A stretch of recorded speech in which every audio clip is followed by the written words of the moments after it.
Today's page. The next morning, God made it all dry and the ground wet. Now Gideon was sure. He said, God, I will do whatever you say. Total pages.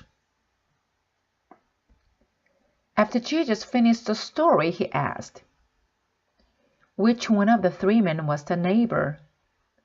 The lawyer answered, the one who took care of the herdman. Jesus said, go and do as they did.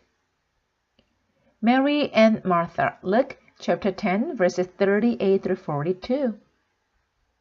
Mary, Martha, and their brother Lazarus were friends with Jesus. One day, Jesus came over to visit.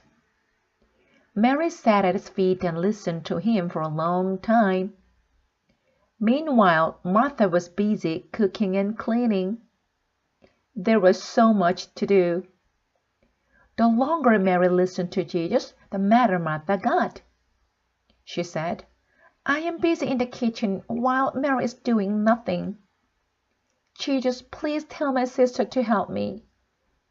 Martha whined.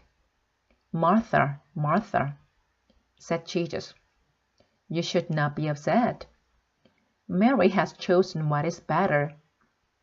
She's listening to me. Deborah leads the way, Judges chapter 4.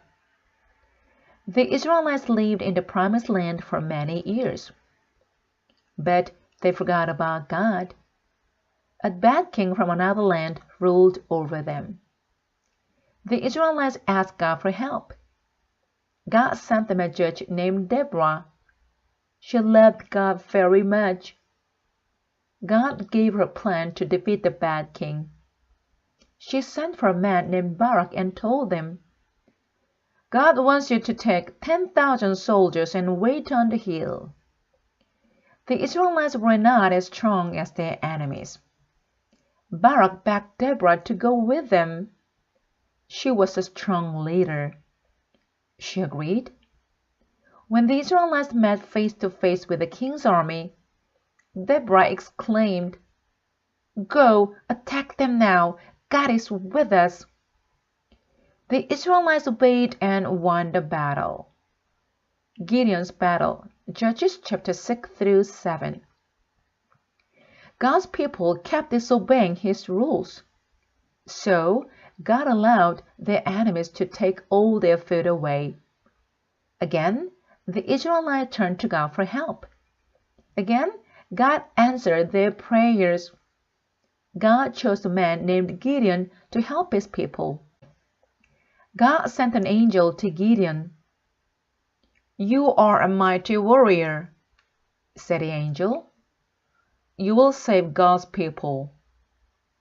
Gideon said, But I'm from a family that isn't rich or important. Then Gideon prayed to God. I need a sign from you. I will put some wool on the floor. Tomorrow, if the wool is wet and the ground is dry, I will believe you. The next morning, the wool was wet and the ground was dry. But Gideon wanted another sign.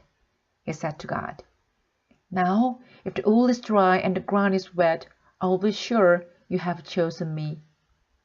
The next morning, God made the wool dry and the ground wet. Now Gideon was sure. He said, God, I will do whatever you say. The end.